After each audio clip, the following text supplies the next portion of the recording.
아까 오전에 뵌 분들 얼굴이 또 많이 있으시네요. 네.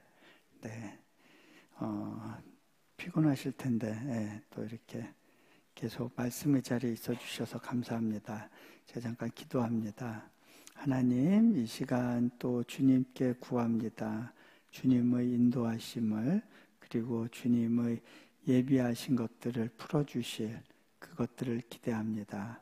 주님, 이 시간 가운데 주님을 누리고 경험하며 여호와 이레를 또 마음으로 누리게 하여 주옵소서. 우리 주 예수 그리스도 이름으로 기도합니다. 아멘.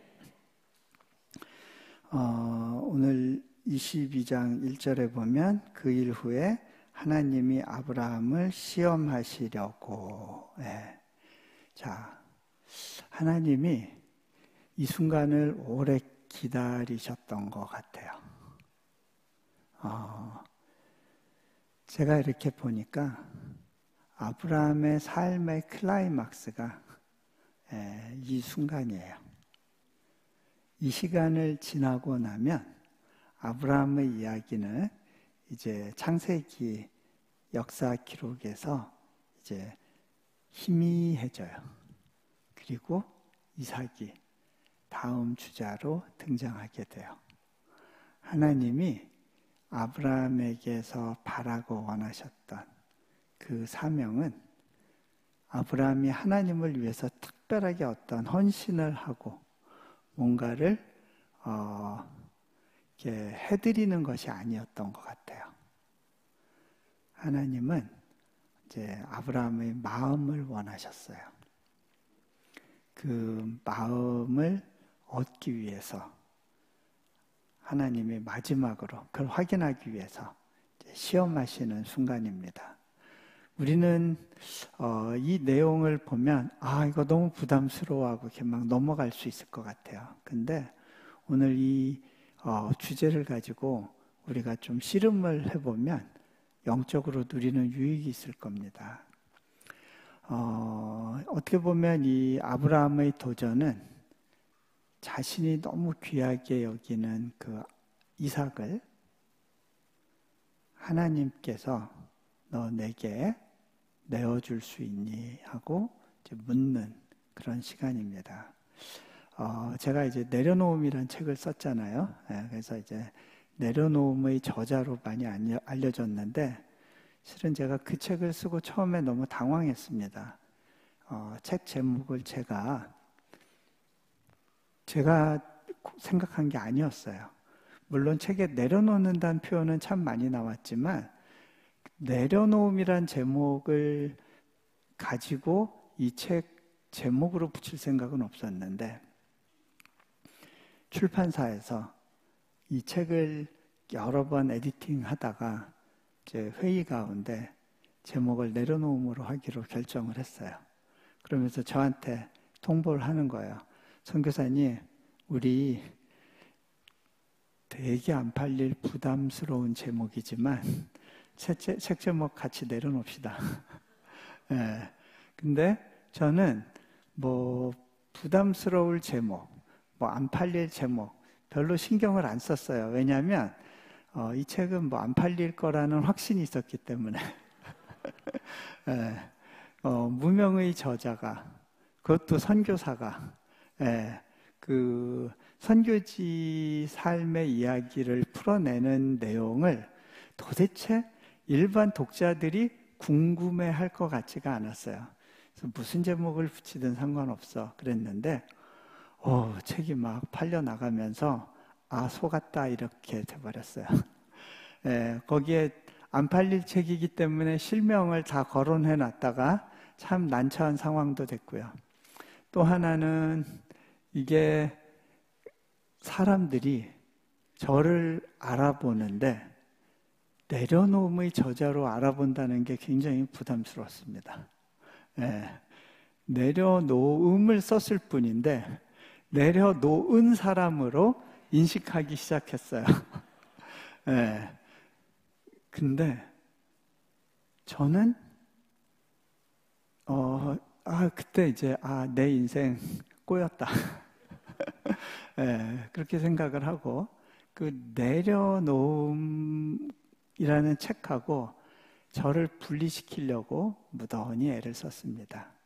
그러다 보니까 그 제목으로 오히려 설교도 할 수 없었고 이제 거리두기를 하면서 그렇게 지내왔었습니다. 벌써 그렇게 살아온 지 20년이 됐는데요. 한 몇 년 전에 제 지인 중에 한 분이 이제 메시지를 저한테 보내주셨어요. 거기에 제 어느 책에서 이제 코트한 내용이 들어있더라고요. 거기 그 내용을 이렇게 읽는데, 제 마음이 막 너무 이렇게 감동이 오는 거예요. 아니, 요즘 내가 하나님께 고백하고 묵상하는 내용을 누가 이렇게 잘 정리해서 이렇게 깔끔하게 표현을 했지? 이렇게 쭉 읽다가 뒷부분에 보니까 내려놓음에서 발췌. 제가 그걸 보고 그때 약간 이렇게 탁 뭐에 맞은 것 같은 느낌이었어요. 저는 제가 이제 선교사 초년병으로 너무 거한 고백을 하지 않았나? 라고 생각을 하고 불편해했는데 20년 전에 고백한 내용과 20여 년이 지나서 고백하는 내용 사이에 동일한 방향성이 보였어요. 그러면서 안심이 되더라고요. 이제는 내가 내려놓음으로 말씀을 나눠도 좋겠다. 그런 이제 생각이 들었어요. 많은 분들이 내려놓음에 대해서 이제 오해를 갖고 있어요. 그 중에 하나가 뭐냐면 이제 이런 질문들이 있어요. 선교사님이야 뭐 명문대를 나왔고 가진 게 있었으니까 내려놓을 수 있었겠지만 나는 내 삶에 아무리 찾아봐도 내려놓을 게 없어요. 뭐 가진 게 있어야 내려놓지. 이분은 내려놓음을 이렇게 이해했던 것 같아요. 하버드 대학을 졸업한 사람이 몽골에 선교사로 갔다. 정말 대단하다. 그게 내려놓음이구나 라고 인식했던 것 같아요. 그런데요, 내려놓음은요, 결국은 내 삶의 주도권을 하나님께 이양하는 거예요. 내 이민 생활의 성패가 나의 노력이나 능력에 있다고 보는 것이 아니라 하나님의 인도하시는 주권에 있다라고 내 삶의 이 아까 찬양에서 나온 것 같은 그 방향키를 하나님께 맡겨드리는 그 고백이 내려놓음인 거예요. 이거는 다시 표현하면요, 이 고백이 되기 위해서는요, 나의 필요를 하나님이 채우신다는 믿음하고 연결이 돼요. 내가 느끼고 있는 이 결핍을 내 스스로 해결하려고 노력하지 않아도 나는 안전하다라고 하는 제가 첫날에 전한 메시지와 연결이 돼요.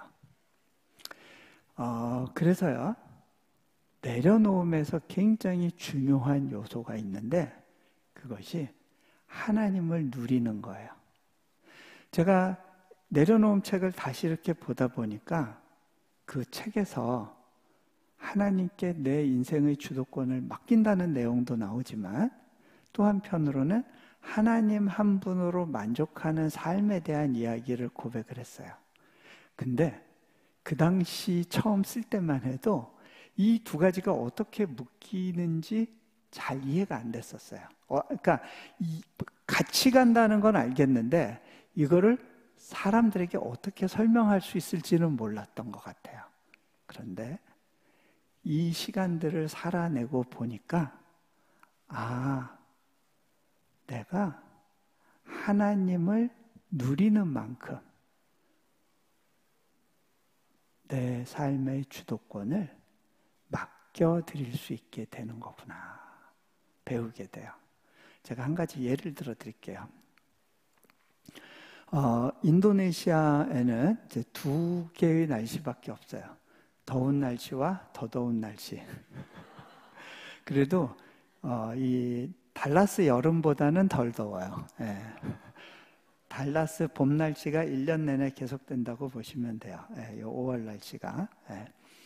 그런데 저희 아내가 아무래도 인도네시아의 바람이 시원하지가 않은 때가 대부분이다 보니까 한 번은 저한테 이런 이야기를 해요. 여보, 나는 인도네시아 생활도 뭐 몽골 생활이랑 비슷하게 다 거기서 거긴 것 같고 사는 것 자체가 힘들진 않아요. 근데 좀 한 가지 아쉬운 건 있어요. 뭐가 제일 아쉽냐? 이 시원한 바람을 좀 맞아보고 싶대요. 시원한 바람을 맞으면서 숲속을 좀 거닐고 싶다고 이야기를 하더라고요. 근데 저는 한 가지 더 덧붙였어요. 거기에 좀 시냇물 같은 것이 흘러서 그 물소리를 들으면서 걸으면 좋겠다고 이렇게 아내한테 얘기를 했어요. 여러분은 그냥 조금만 드라이브 하면 가서 누릴 수 있는 그 환경이 누군가에게는요, 마음의 간절한 소망이 되기도 해요. 제가 그렇게 하고서 잊어버리고 있었는데, 그해 4월에 제가 2년 전에 약속한 집회가 있었어요. 멜번이라고 하는 호주의 도시에서 열리는 이제 수련회를 섬기도록 돼 있었어요. 근데 제가 그때 도착해 보니까 저를 공항에서 픽업하신 목사님께서 선교사님, 우리가 평소에 가던 장소가 있는데 이번에 좀 장소가 바뀌게 됐어요. 그래서 산으로 가더라고요. 산장을 빌려놨대요. 근데 그 산장에 내려서 제가 이제 집회 전에 시간이 있으니까 산책하겠다고 나가는데 거기 마침 야라강의 상류가 있었어요. 그래서 그 강 상류를 따라서 걷는데 그때 시원한 가을바람이 부는 거예요. 여러분, 멜번의 4월은 남반구이기 때문에 가을 한복판이에요. 그 가을바람을 싹 봤는데 갑자기 제 마음 가운데 서프라이즈! 하나님이 너 놀랬지? 저 놀랐어요, 하나님. 하나님이 나 몰래 서프라이즈로 이거 준비하신 거잖아요.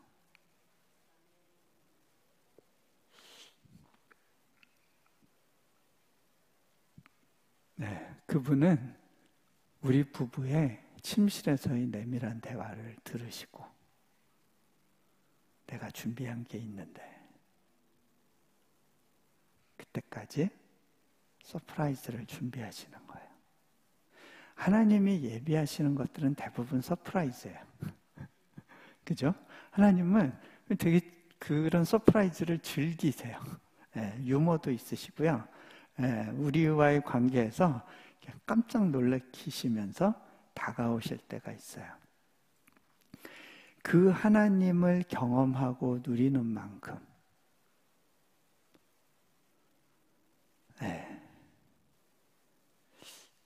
하나님에 대해서 배우고 알아가는 만큼 그분을 신뢰하고 맡기게 되는 것 같아요.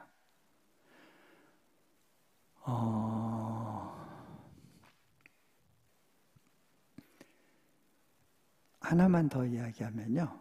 제가 어느 굉장히 부유한 지역에 가서 그쪽에서 이제 호텔을 묵게 됐는데 좀 마음이 불편했어요. 그 호텔 가격이 한 300~400불이 기본이더라고요. 근데 그게 저희 몽골에 한 달 생활비 되겠다 싶으니까 되게 마음이 불편했어요. 제가 그 숙소에 들어가면서 하나님, 저 이런 데 묵어야 될 이유가 없는 것 같은데요. 차라리 돈으로 주시면 좋을 텐데. 이거 몽골에서 잘 쓸 텐데 그러면. 뭐 내려놓음 썼다는 사람이 굳이 이런 데 들어가서 잘 이유가 없을 것 같은데요. 투덜거리면서 들어가는데 하나님이 제게 그런 마음을 주세요. 예, 내가 너한테 선물로 주는 거를 좀 잘 누려보지 않겠니? 난 너에게 가장 좋은 걸 선물로 주고 싶단다. 여러분, 하나님의 그 마음을 누리게 되면요, 내가 잠시 하나님을 위해서 뭘 이렇게 포기하는 게 억울하고 분하지 않아요. 그 자체가 기쁨이에요. 네. 내려놓음에서 그래서 굉장히 중요한 요소가 누림이고요. 그 다음에 의탁이에요. 그리고 부담을 기꺼이 수용하는 거. 그런 것들이 내려놓음의 중요한 요소들인데 제가 이미 여러 번의 말씀 중에 그 이야기들을 다 한두 번씩은 언급하고 다뤘던 것 같아요. 오늘 본문으로 들어가서 아브라함의 이야기를 조금 더 좀 깊이 살펴보면 좋을 것 같은데요. 아브라함아 부르십니다. 그리고 나서 내 아들, 내 사랑하는 독자 이삭을 데리고 하나님이 콕 집어서 얘기하세요. 내 사랑하는 독자 이삭. 아브라함이 사랑하는 것도 알고 독자인 것도 알아요. 근데 그 이삭을 데리고 모리아 땅으로 가서 내가 내게 일러준 한 상 거기서 그를 번제로 드리라라고 콕 집어 얘기하세요. 아브라함한테는 굉장히 헷갈리는 상황입니다. 여러 가지 면에서 이해가 안 됩니다. 왜냐하면 이 하나님의 시험은 자기가 그동안 알았던 하나님의 성품을 거스르는 것처럼 보이기 때문입니다. 첫째로 인신공양은 하나님이 미워하시는 거예요. 그거는 그 당시에 가나안 땅에서 흔하게 되어졌던 거지만 하나님은 그런 문화로부터 아브라함을 구별시키시고 거룩하게 구분하시고 계셨는데 인신공양을 바치라고 하는 것 자체가, 그러니까 네가 뭔가 소중한 거를 희생해서 신을 기쁘게 하라라는 그런 메시지가 아브라함한테 잘 처음에 이해가 안 됐을 수 있습니다. 두 번째, 독자 이삭은 하나님의 신실하심을 증거하는 징표예요. 자신과 하나님과의 관계를 상징하는 그리고 하나님이 약속을 신실하게 지키신다는 것을 보여주는 한 징표인데 그 이삭을 제거하면 어떻게 되는 거예요? 하나님의 약속이 무너지는 것 같은 상황이 되는 거예요. 너희 자손을 무별과 같이 모래와 같이 많게 하겠다 하셨는데 이제 한 명 아들 받는데 그 아들을 바치라고 하니. 근데요, 이거는 또 달리 보면요, 하나님이 우리한테 이런 것을 요구하시는 순간이 있어요. 그런데 그 순간은요, 우리를 자유케 하시기 위해서예요. 무슨 얘기냐면요, 우리는 다 인간으로서 무언가에 의지하고 집착하면서 살도록 프로그래밍이 돼 있어요. 그런데 그 대상이 하나님이 아닌 그 무엇 다른 것이면 그것이 우리를 구속하고 결박해요. 그게 우상이 하는 일이에요. 우상은 우리의 약함을 이용해서 우리를 결박하고 구속해요. 그거 없으면 못 살 것 같은 두려움을 줘요. 그게 우리의 우상이에요. 하나님께서 고향과 친척과 아버지의 집을 떠나라고 하셨던 것도 동일한 도전인 거예요. 하나님께서는 오랜 세월 같은 시간 동행을 하시고 다시 한번 요구하시는 거예요. 혹시 이삭이 너의 우상은 아니니? 물어보시는 거예요. 자, 이 상황을 어떻게 설명할 것인가? 이제 제 얘기 많이 했으니까 또 제 얘기하면, 아유, 당신은 이미 내려놨다고 하는 이렇게 볼장 다 본 선교사니까 그렇게 생각하실 것 같아서 저희 아이 이야기를 할게요. 저희 아이들 세대는요, 또 다른 도전 가운데 있어요. 저희 아이들 보니까요, 다 막연한 두려움이 있어요. 네, 하나님이 나 선교지에 남으라 그러면 어떡하시지? 하는 그런 두려움들이 있어요. 네, 제가 아이들한테, 야, 니들 다 헌신할 필요 없어. 아빠는 니들 중에 한 놈만 헌신하면 될 것 같아. 그랬거든요. 그러니까 그랬더니 저희 딸아이가 짜증을 내면서 한 놈이면 나밖에 없잖아. 예, 이게 다들 스트레스가 있는 거예요. 예. 자, 우리 화면 좀 볼까요? 예, 띄워주시겠어요? 예.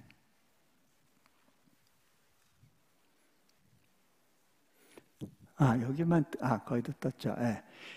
요 장면은 뭐냐면요, 아브라함이 이삭을 데리고 이제 모리아 땅에서 이제 올라가는 장면입니다. 이 그림을 제가 어디서 이 사진을 찍었냐면, 이 달라스 뮤지엄에 있어요. 예. 여러분, 그 달라스에 그 아트 뮤지엄 같은 데 가보면요, 휴스턴도 그렇고요, 좋은 성화들이 많이 있어요. 저는 이번에 그 미술관들 다니면서 설교 예로 쓸만한 좋은 영감들을 많이 얻었거든요. 예. 그러니까 여러분들도 좀 자꾸 이런 색다른 것들을 보고 도전하는 가운데 이제 다양한 영적인 자극을 받으시기를 좀 권면합니다. 예. 저 장면을 보면 저기 이제 밑에는 같이 간 종들이 기다리고 있고, 아버지가 이삭과 함께 산 위로 올라가는 모습이죠. 예, 참 비장한 모습입니다. 예, 근데요, 제가 저희 딸아이 이야기를 좀 할게요. 저희 딸아이가 이제 고등학교 들어가서 이런 이야기를 해요. 아빠, 저 미국의 명문대학교에 한번 지원해 볼게요. 왜 굳이 명문대학교 가려고 그러니? 하고 제가 물어봤어요. 그랬더니 아이가 하는 말이, 우리 학교에 아이들을 보내는 학부모들이 좀 더 우리 학교를 존중할 수 있게 하면 좋겠다는 생각이 들었다는 거예요. 제가 보니까 저희 아이들이 학교 생활을 하면서 학생의 마음을 갖기보다는 이사장의 마음을 갖고 있었던 것 같아요. 네.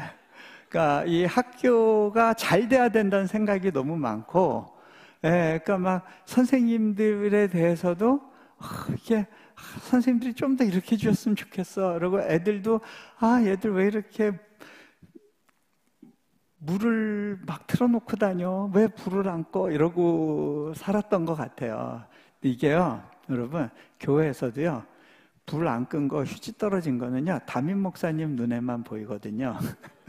그러니까 이게 이사장의 마음을 갖고 다니는 거예요, 애들이. 근데 이제 자기 생각에는 학교 발전을 위해서 자기가 명문대 가면 좋겠다는 거죠. 두 번째는 인도네시아 아이들이 좀 더 소망을 가지고 환경을 넘어서서 자기들이 이렇게 꿈을 꿀 수 있게 해주면 좋겠다는 거예요. 그래? 좋은 생각인데 한번 해보렴. 제가 지지해 줬어요. 얘가 열심히 이제 혼자서 준비를 합니다. 뭐 SAT도 준비해야 되고 AP 코스도 준비해야 되고 학교가 도와줄 수 없는 영역을 자기가 도움을 찾아다니면서 하나하나 이제 풀어가야 됐습니다. 저는 이런 환경에서 자라는 것이 아이들한테 좋다고 생각이 됐어요. 왜냐하면 스스로 할 수 있어야 리더십이 생기거든요. 그리고 자기들이 준비한 것이 진짜 자기 것이 되거든요. 그런데 내가 이렇게 열심히 준비한 다음에 이제 대학교 어플라이를 쫙 했어요. 한 10몇 군데 했어요. 기도하는 중에 하나님이 마음껏 해보라는 마음을 주셨다고 아주 센 데 위주로 그냥 쫙 깔았어요. 근데 그 중에 이제 다른 분들이 좀 안전하게 여기 꼭 넣었으면 좋겠다 하는 학교들이 있었어요. 근데 그 중에 얘가 마음으로 선생님들이 추천하니까 쓰기는 쓰지만 이 학교는 돼도 안 가 하는 학교가 있었어요. 그 학교 중에 하나가 이제 스미스 칼리지라는 학교였어요. 그 미국의 굉장히 이제 유명한 오래된 여자 대학교예요. 매사추세츠주에 있는 여자 대학교인데, 근데 이제 리버럴 아트 칼리지고요. 근데 그 학교는 여자 대학이다 보니까 저희 딸아이는 이제 관심에서 제외했던 거예요. 왜? 나는 이미 충분히 인도네시아에서 수녀 생활을 했어. 이제 미국에 가면 내 꿈을 펼치고 내 어떤 그 외모도 갖고 보고 좀 이제 막 이렇게 화려한 생활을 해보고 싶다. 선교사 자녀로서 살면서 이렇게 눌러놨던 것들을 마음껏 펼쳐보고 싶다는 생각을 하고 있었어요.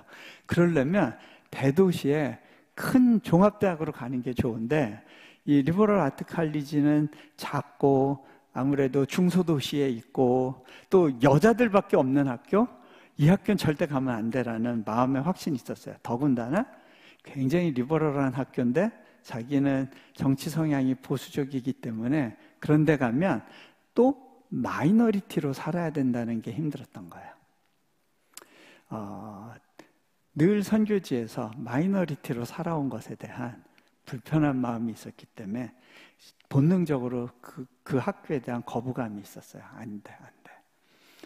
근데 뚜껑을 열어보니까 다른 대학교에서는 많은 경우 떨어지거나 웨이팅에 걸렸어요. 그런데 이 스미스 컬리지에서 풀 스칼라십을 주겠다며 오라고 그러는 거예요. 뭐 부모 입장에서는 풀 스칼라십? 그럼 무조건 가야지.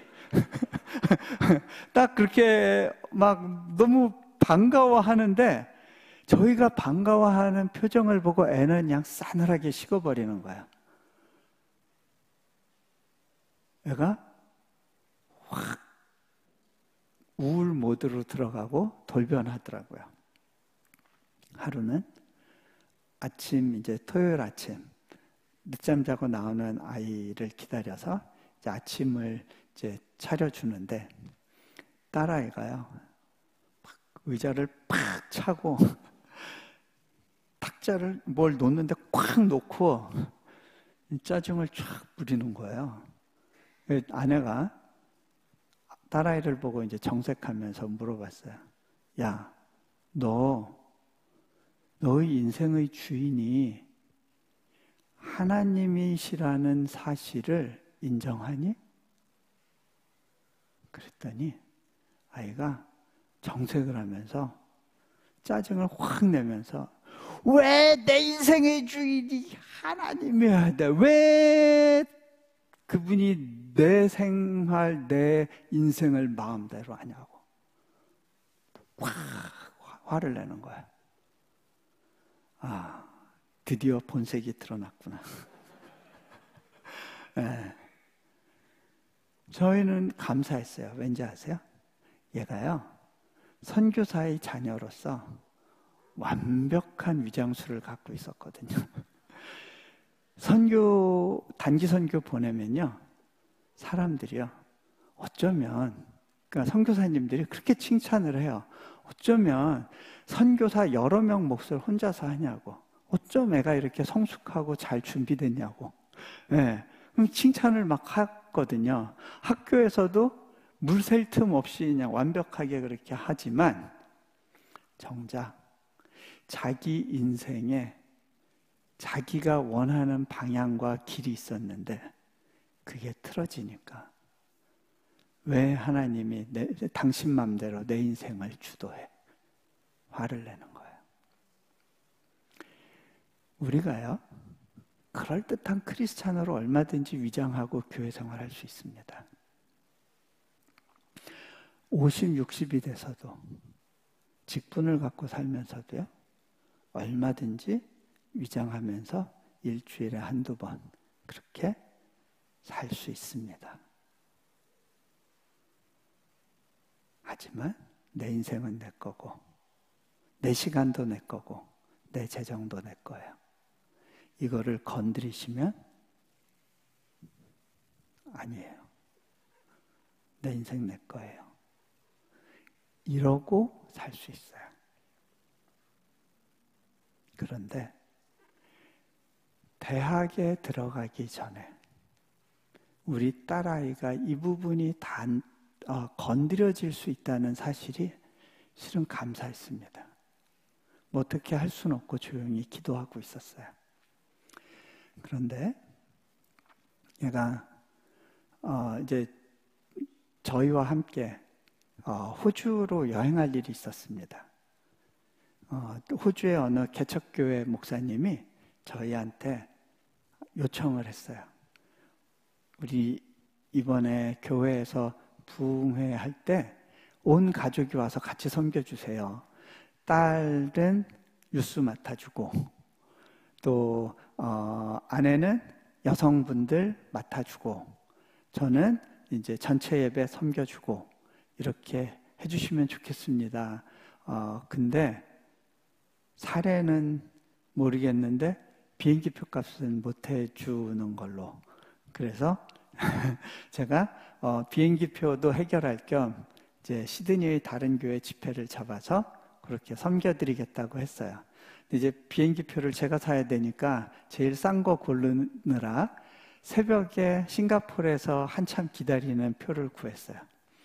싱가포르에 도착을 해서 거기서 이제 아이들 마실 물을 준비하기 위해서 딸아이하고 이제 편의점에 들어가서 물을 사가지고 나오는데 딸아이가 편의점 나오면서 굉장히 기분 나쁜 표정으로 아 짜증나 왜? 그랬더니 왜 저기 편의점 이름이 WH 스미스야?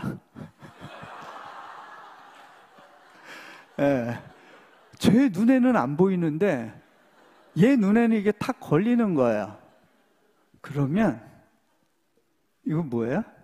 하나님이 작업 거시는 거예요. 똑똑똑. 자, 그리고 난 다음에 저는 뭐 그냥 무시했죠. 너 짜증 내거나 말거나. 그리고 이제 그 누카슬이라고 하는 곳에 가서 거기서 이제 도착해서 그날 쉬는데 아침에 일어나더니 또 저희 딸아이가 짜증을 내요. 왜? 그랬더니 아니 여기 뭐 이렇게 스미스가 많아? 저기 앞에 길 이름이 스미스 스트릿이야. 막 그러는 거예요. 그래서 아 그러니? 뭐 그러거나 말거나 무시하고 또 지나갔어요. 그런데 뉴캐슬에서 일정을 마치고 시드니로 옮겨왔어요. 시드니에 그 숙소에 들어갔는데 이제 교회가 준비해준 숙소였죠. 거기 들어가서 그 아이가 화장실 갔다 오더니 아 이래요. 왜? 그랬더니 여기 좀 봐. 왜? 화장실의 벽장을 딱 열었는데요. 혹시 그거 좀 사진 좀 보여주시겠어요? 샴푸, 린스 저게 1층, 2층, 3층 이렇게 쌓여 있는데요. 병정처럼 딱 서 있죠. 저기에 다 뭐라고 돼 있냐면 메이드 인 뉴질랜드인데요. 상표가 스미스 앤 컴퍼니예요. 스미스, 스미스, 스미스, 스미스 하면서 병정처럼 쫙 서가지고, 너희가 외치지 않으면 돌들을 들어 외치게 하리라. 진짜 돌들이 외치는 것 같이 그냥 스미스 하고 애한테 이렇게 쏟아 놓는 것 같아요. 그러니까 저도 이때는, 뭔가 있을 수 있겠다 싶어서 저희 딸아이한테 이야기했어요. 서연아, 너 앞으로 한 번 더 여기 여행 중에 스미스란 단어를 만나면 네가 좀 대학 문제를 놓고 하나님하고 진지하게 좀 씨름하는 시간이 있으면 좋겠다. 야곱이 씨름하는 것처럼 이렇게 좀 씨름해 보면 좋겠다. 자기도 그렇게 하겠대요. 네. 그리고 나서 이제 그 다음부터는 저도 스미스를 찾기 시작했어요. 네. 어느 산에 이제 블루마운틴 갔다가 오는데 그 산길에 길 이름 중에 골드스미스 스트릿이 나왔어요. 제가 서연아 골드스미스 나왔다 그랬더니 저건 골드가 들어가서 오센틱하지가 않대요. 저거는 스미스로 안 쳐주겠대요. 그래? 알았어. 그러고 이제 길 가다가 어느 상점이 스미스란 이름이 있어서 서연아 봤는데 애가 자고 있어요. 이것도 꽝이에요. 애가 못 봤으니까. 그래서 그날 그냥 교회 가서 말씀 집회하고 돌아오면서 이제 저희 숙소 그 건물 1층에 있는 편의점에 잠깐 들려서 애들 간식하고 물을 샀어요. 근데 편의점에서 들어간 저희 딸아이가 아빠 저기 이것도 보여요. 좀 사진 좀 보겠어요. 한쪽 코너 칩스가 쫙 있는데 전 세상에 스미스 칩스가 있는지 몰랐어요. 스미스 병정같이 애한테 막 이렇게 외치는 것 같은, 노려보는 것 같은. 제가 저거를 보고 애도 얼고 그래서 서연아 올 것이 왔다. 너 이제 좀 하나님하고 기도하는 시간을 가지면 좋겠다. 걔가 그날 이제 어느 대학교에 자기가 가고 싶은 대학교에 이제 웨이팅이 걸려 있으니까 이제 추가 서류를 넣어야 되는 마감 날이었어요. 너는 여기서 좀 네 시간 보내라 그러고 아빠랑 엄마는 이제 피곤하니까 이제 침실에 들어가서 잠을 청했어요. 아침에 일어났더니 저희 딸아이가 저희한테 오더니 아빠 나 아무래도 하나님이 나를 스미스 대학에 보내시려는 것 같고요. 내가 순종하기로 했어요. 그래서 다른 대학교 추가 원서 넣는 거는 포기하려고 해요. 그 얘기를 하는 거예요. 아내랑 제가 밖에 나와 보니까 그 탁자에 사진 좀 보여주시겠어요? 크리넥스 티슈가. 네. 제가 은혜의 흔적 그렇게 해서 아내가 사진을 찍어놨더라고요. 근데 얘가 그러니까 밤새 울면서 크리넥스 닦으면서 씨름을 한 거죠. 여러분의 인생 가운데에도 이런 시간이 있었을 겁니다. 하나님 왜 안 되는 거예요? 왜 안 되는 거예요? 하면서 눈물로 울었던 그런 시간들이 있었을 겁니다. 어쩌면 그 시간이 아브라함이 밤새 잠을 못 자고 씨름했던 그런 순간일 수 있을 것 같아요.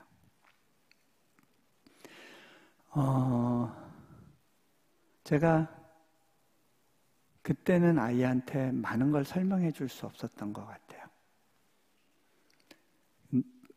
이제 아이를 데리고 이제 기숙사에 데려다 주려고 이제 가는 길에 하트포트라는 도시에서 아침에 말씀을 전하고 그리고 아이를 오후에 떨궈 놓는 예정이었어요. 제가 그 매사추세츠 주 쪽으로 운전하고 가는데 딱 무슨 생각이 드냐면요. 저희 딸아이가 매사추세츠 주에서 태어난 지 생후 4개월 때 미국을 떠나서 몽골에 들어가게 됐어요. 저희가 그 교회에서 파송 예배 드릴 때 연세 드신 권사님들이요, 제 등짝을 막 치면서 어쩌자고 이 어린 것 데리고 그 험한 데를 가누 그러면서 저를 이렇게 툭툭 치시는 거예요. 근데 이제 그 핏덩이가 그곳에 가서 몽골에서 자라고 인도네시아에서 자라고 믿음의 용사로 하나님이 키우셔서 다시 연어를 바다에서 올려보내시는 것처럼 그렇게 매사추세츠주로 보내시는구나라는 생각이 들었어요. 그 매사추세츠 주의 노샘톤이라는 곳은요, 미국의 대각성운동의 주역이었던 조나단 에드워드가 목회하던 곳이었어요. 그런데 지금은 거기에 이제 무지개 깃발이 꽂혀 있고 동성애자들의 그 어떤 성지 같은 그런 곳이 되어버렸죠. 잠깐 사진 좀 보시겠어요? 네, 저 교회예요. 네, 다음 사진. 네, 저기 보면 저기도 무지개 표식이 돼 있는데요. 네. 제가 딸아이한테 그랬어요. 네가 이제 선교지에서 자라서 다시 이곳에 선교사의 마음으로 들어가야 되나 보다. 그리고 하나님께서 이 땅의 부흥을 위해서 너에게 기도하라고 하시는 것 같다. 아이가 그 말을 받았어요. 그리고 이제 학교에서 학생들을 찾기 시작했어요. 그런데 케냐에서 동일한 마음으로 온 친구를 만나고 우간다에서 온 친구를 만나고 파라과이에서 온 친구들을 만나고 놀랍게 현지의 백인 아이들은 그 콜에 반응을 하지 않지만 아프리카와 남미에서 온 많은 유학생들이 함께 모여 기도하자고 하고 캠퍼스의 부흥을 위해서 기도하는 시간을 갖게 되고, 그러다 보니까 그 주변에 있는 친구들이 나도 교회란 데 가보고 싶은데 나 좀 데려가 주지 않을래? 하는 친구들이 생기고 그 친구들을 데려가 주는 일을 하면서 이래서 하나님이 나에게 이 학교를 맡기시겠다고 여기로 보내셨구나라는 걸 깨닫게 되는 거예요. 자, 오늘 말씀에 보면요, 아브라함이 아침에 일찍 일어나라고 되어 있습니다. 이것이 아브라함의 삶의 패턴이었던 것 같아요. 이미 오랜 시간 하나님을 만나고 경험했어요. 머리는 아직 정리가 되지 않았던 것 같아요. 그런데 몸이 움직이기 시작합니다. 몸이 순종의 방향으로 갑니다. 아직 생각은 정리되지 않은 것들이 많아요. 이 아브라함의 상황을 어떻게 이해할 수 있을까? 이삭이 아브라함에게 묻습니다. 아버지, 불과 나무는 다 준비됐는데 번제할 어린 양은 어디 있죠? 그때 아브라함이 이야기합니다. 아들아, 번제할 어린 양은 하나님이 친히 준비하실 거야. 무슨 얘기냐면요, 아브라함도 실은 답을 몰랐어요. 이 일의 결말이 어떻게 날지 모르겠어. 정말 누가 마지막에 그 재물을 바치는 그 단 위에 올라가게 될지 그건 난 모르겠어. 하지만 하나님이 무언가 준비하신 것이 있을 거야. 하나님에게는 대책이 있을 거야. 그 소망 가지고 아들을 데리고 올라갑니다.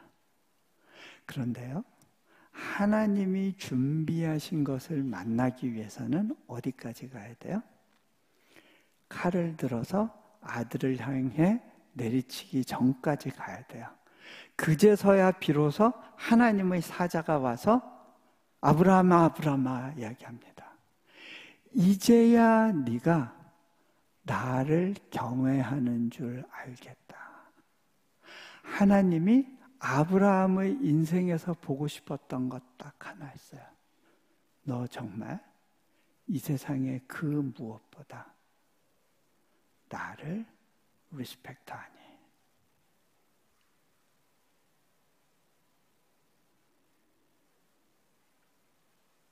실은요, 하나님께서 아브라함에게 구원사의 모든 하나님의 스토리와 계획을 알려주시면서 너 그러니까 순종해 주지 않겠니? 하고 요구하시지 않습니다. 그런데 왜 모리아 땅에서 이 아들을 바치라고 하셨을까요? 여러분, 모리아 땅은 지금의 예루살렘 땅이에요. 거기에 한 산에서 어떤 일이 있었죠? 예수님께서 골고다 언덕에서 십자가에 달려 죽으셨죠. 누구 아들이에요? 하나님의 아들이에요. 하나님이 친히 당신의 아들을 우리 죄값으로 주고 그를 저주 가운데 두고자 오랜 시간 결정을 하셨어요. 그리고 그 당신의 아들을 보낼 조상으로서 누구를 선택하신 거예요? 아브라함을 선택하신 거예요. 아브라함이 그 조상으로서 하나님의 그 희생을 예표하는 그 희생의 모습을 보일 수 있을지를 하나님이 기대하면서 확인하기 원하셨던 거예요. 아브라함에게 희생을 요구하시는 것 같지만 이것은 하나님의 예비된 희생을 염두에 두신, 누군가는 그 순간에 하나님을 버리고 떠나갈 수 있어요. 그런데 누군가는 그 순간 때문에 하나님을 더 특별하게 경험하고 하나님이 예비하신 것이 무엇인지를 만나게 돼요. 제가 몽골에서 그 양고기집 위에 있던 그 집에서 2년 살다가 이제 그 8층짜리 집으로 이사 가기 전에 이제 이사 가야 되는 순간이 있어서 기도하고 있었어요. 하나님, 제가 다음 살 곳을 좀 보여주세요.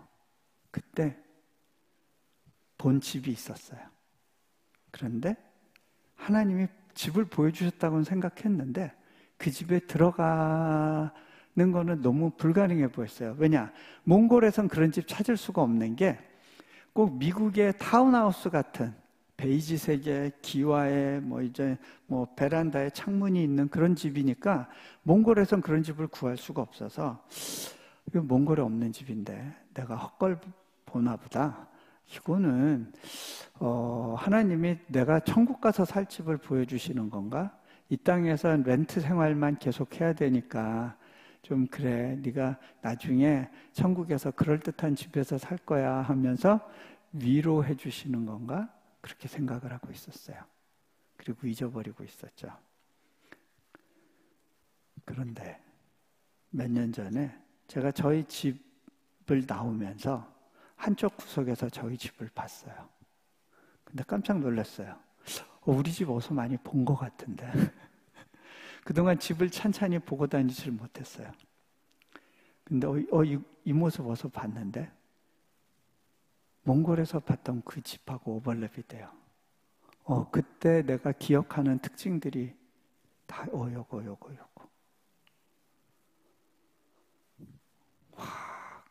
전율이 흐르더라고요. 내가 몽골에서 살면서 직구하러 다닐 때 하나님은 이미 인도네시아에서 내가 살 집을 준비하고 계셨네? 아직 이 단지가 개발되기도 전인데 하나님의 예비하심은 멀티레이어드구나. 그런 생각이 들었어요. 그리고 나서 보니까 그때는 10수년 전인데 우리 학교에 들어온 애들이 엄마 뱃속에 있을 때 아장아장 걸을 때인데 그때 하나님께서는요 이 아이들을 위한 교육을 생각하고 학교를 준비하고 계신 거였구나. 그게 이해가 되는 거예요. 그게 맞물려요. 얘들 때문에 하나님이 오래전부터 몽골에서부터 나의 이 사역을 준비하고 계셨구나. 여러분의 삶에 만나는 많은 것들이 우연인 것 같지만 하나님의 오랜 준비하심의 산물일 수 있어요. 제가 언어를 9개를 배우게 됐는데요. 이 많은 언어 배워서 뭐 하나? 다 어차피 선교지 가면 못 쓰게 되는 건데. 근데 제가 이렇게 보니까 하나님이 제가 배운 것들을 리사이클 시키세요. 우리 학교에 들어온 애들을 보니까 제가 언어를 공부했던 지역의 아이들이 들어오는 거죠. 이것도 준비하심이 있었던 거겠구나 생각을 해보게 돼요. 우리 인생에서 하나님이 예비하신 거, 요거 하나 이야기하고요. 제가 말씀을 정리하겠습니다. 우리 학교에 들어온 학생 중에 어제 영상에서도 잠깐 나왔는데 팔뚝에 불공평 이렇게 한자로 새기고 다니던 아이가 있었어요. 걔가 처음에 들어올 때 눈꼬리가 이렇게 올라가고 아주 예리했어요. 그런데 한 1년쯤 지나니까 눈꼬리가 이렇게 내려가더라고요. 얘의 그 불공평이라는 그 단어, 우리 교수님들이 볼 때는 조금 거슬리는 거였는데 저는 그런 생각이 들었어요. 얘의 인생 스토리를 듣고 보니까 다 이유가 있구나. 그래, 너 상황이면 이해할 만하다. 이 친구는 아프간에서 이제 부유한 집에서 자랐어요. 형이 영어 공부를 아주 잘했기 때문에 미국 대사관에서 이제 통역관으로 일했어요. 그러던 중에 탈레반의 습격을 받아서 암살당해요. 그 가정이 탈레반의 표적이 됐다는 걸 알고 나서 그 아버지는 그 남은 그 동생과 또 그 누이를 인도네시아에 피신시킨 거예요. 얘네들은 그렇게 해서 인도네시아 땅에 떨어졌는데 얼마 후에 아버지가 소천하셨다는 소식을 들어요. 이 친구는 아프간에 있는 동안 스포츠를 좋아했고 그래서 자신을 잘 연마해서 국제대회에 아프간 대표로 출전하는 것을 목표로 이렇게 훈련을 하고 있었어요. 그런데 어느 날 갑자기 고아로 인도네시아 낯선 땅에 떨어졌고 거기서 아침에 일어나면 할 게 아무것도 없는 그런 시간들을 보내야 됐어요. 그렇게 거리를 배회하다가 이 땅에서 고아로 사는 것이 너무 억울한 거예요. 문신으로 불공평을 새기고 그렇게 살고 있었어요. 그러다가 예수님을 만났죠. 그리고 우리 학교에 들어왔어요. 와서 기도하면서 아이가 기도 제목이 바뀌어요. 아프간 땅에 복음이 들어갈 수 있게 해주세요. 기도하기 시작하는 거예요. 이건 놀라운 변화예요. 그러던 중에 캐나다에서 얘의 그 비자 프로세스가 받아들여졌어요. 그래서 이제 캐나다로 이민 수속하러 들어가야 되니까 이제 쿼런틴 가야 된다고 빨리 있던 곳에서 나와서 그 캠프로 들어오라는 이제 연락을 받았어요. 그러니까 아이가 급하게 이제 기숙사 생활을 정리하면서 이제 마지막으로 저를 찾아와서 인사를 했습니다. 제가 아이를 맞아서 이렇게 질문을 했어요. 참 잘됐다.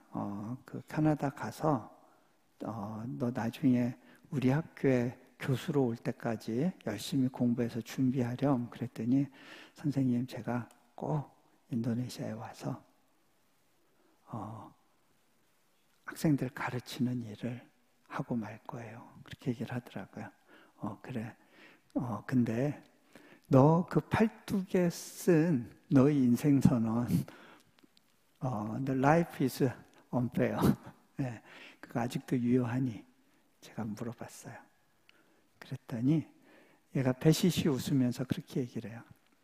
고아로 이 땅에서 살면서 너무 속상하고 분했대요. 그런데 놀랍게도 선생님 저는 이 인도네시아에서 또 다른 어머니 아버지를 만나게 됐어요. You are one of them. 이렇게 얘기를 해주더라고요. 제가 그렇구나. 참 감사한 일이야. 그런데 있잖아. 네 인생에서 정말 불공평한 사실 하나 얘기해 줄까? 그건 말이지. 네가 좋은 일 하면서, 너 좋은 일 하면서 죄란 죄는 다 지었는데 정작 네 죄값을 치르기 위해서 하나님의 아들이 죄 없으신 분이 대신 그 모든 희생을 치러야 됐어. 너 이거보다 불공평한 일이 있니? 말도 안 되는 불공평한 일이지. 근데 있지 않아? 수많은 아프간 사람들이 복음을 모르고 죽어가는데 너한테는 복음을 알 수 있는 기회가 주어졌어. 이것도 얼마나 불공평한 일이니? 그리고 있잖아?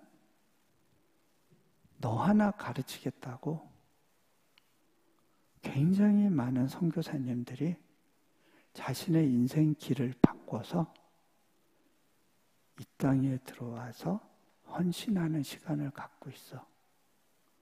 하나님께서 너 하나 교육시키기 위해서 이 대학에 얼마나 많은 재정을 쏟아부으셨는지 아니? 그게 너 하나 때문이라면 세상에 어떻게 이렇게 불공평할 수가 있니? 내가 널 위해서 선물 하나 준비했는데 이것도 네가 요구한 것도 아니고 네가 대가를 치른 게 아니잖아? 그럼 알고 보면 이것도 불공평한 일이야. 그런데 말이지, 너의 인생은 이렇게 말도 안 되는 불공평한 은혜, 그 은혜에 기초하고 있단다. 제가 지난주에 캐나다 갔을 때 집회 때 그 친구가 찾아왔더라고요. 앉아 있었는데 제가 이 이야기를 간증 때 했어요.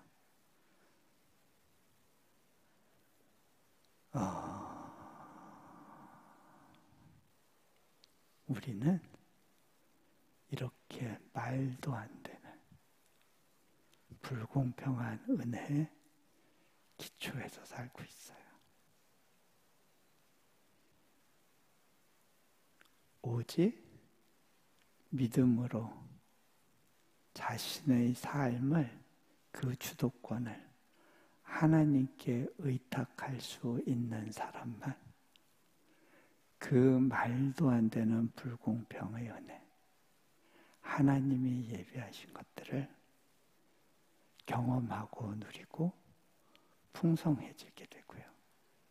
그것을 경험한 사람만이 누군가 이것을 누리지 못한 것에 대한 안타까움으로 믿음의 반응을 하게 돼요. 그리고 이 반응을 하면서 사는 삶이 끝없이 나누고 희생하는 삶 같은데 돌아보니 말할 수 없는 풍요를 소유한 삶이라는 것을 배우게 돼요. 나눌 것이 많은 삶, 주고 주어도 남는 것이 있는 삶. 여러분 개인과 교회가 그 부르신 가운데 걸어가실 수 있기를 축복합니다. 같이 기도합니다. 자, 눈을 감으시고요.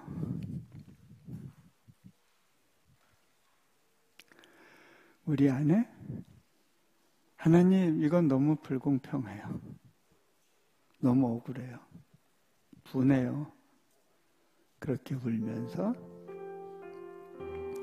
제 딸아이가 그 크리넥스 티슈를 수북히 쌓아놓고 눈물 닦으며 기도했던 그 순간들이 여러분의 기억에도 있을지 모르겠습니다.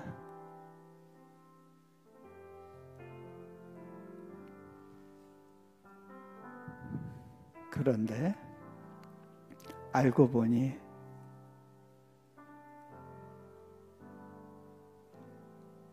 하나님의 그 앞선 희생, 예비된 은혜 때문에 내가 오늘도 안전하게 주님을 바라고 누리며 주님 안에서 호흡하고 그 풍성함을 소유할 수 있었다는 그 사실을, 그 말도 안 되는 대가 없이 주어진 그 은혜가 나를 지탱하고 있었다는 사실을 고백하게 됩니다. 이 시간 그분의 그 은혜를 기억해 보면 좋겠습니다.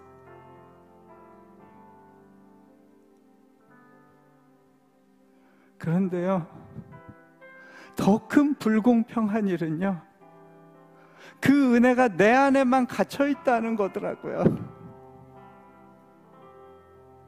누군가 그것이 필요한 수많은 사람들이 있고 하나님이 그것을 더 많은 사람들에게 나누기를 원하시지만 그것이 내 안에 갇혀져서 나의 이민 생활을 그냥 편안하게 만드는 것에만 다 소모되고 있다는 거예요.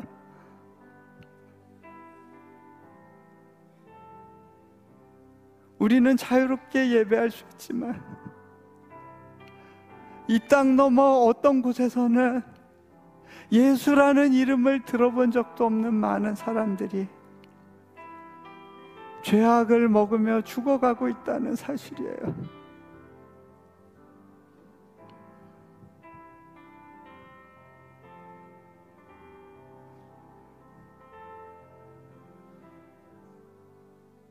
하나님께서 모리아 땅에서 당신의 아들을 잡으시기 전에 나의 희생의 예표로 이 땅을 먼저 살아갈 그 누군가 한 사람을 찾으시고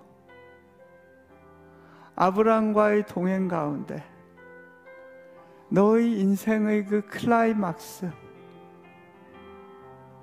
너의 그 온전한 헌신, 나의 희생을 예표할 그 헌신을, 그 스토리를 내게 펼쳐 보여줄 수 있겠니? 주님이 초청하십니다. 그 은혜를 경험한 사람에게는 동일한 반응이 나오게 됩니다. 아빠의 사랑을 경험한 사람이 또 자녀에게 동일한 사랑을 줄 수 있는 것처럼,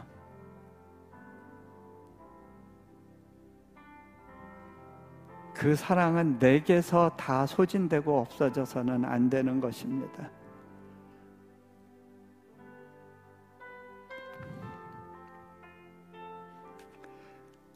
이 시간 잠시 기도하면 좋겠습니다. 여러분의 입술로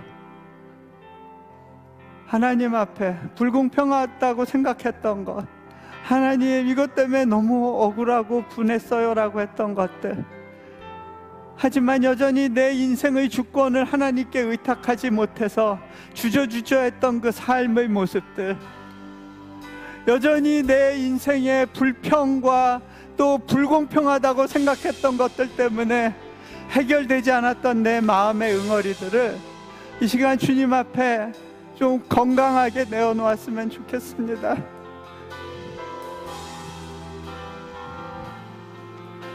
같이 기도합니다.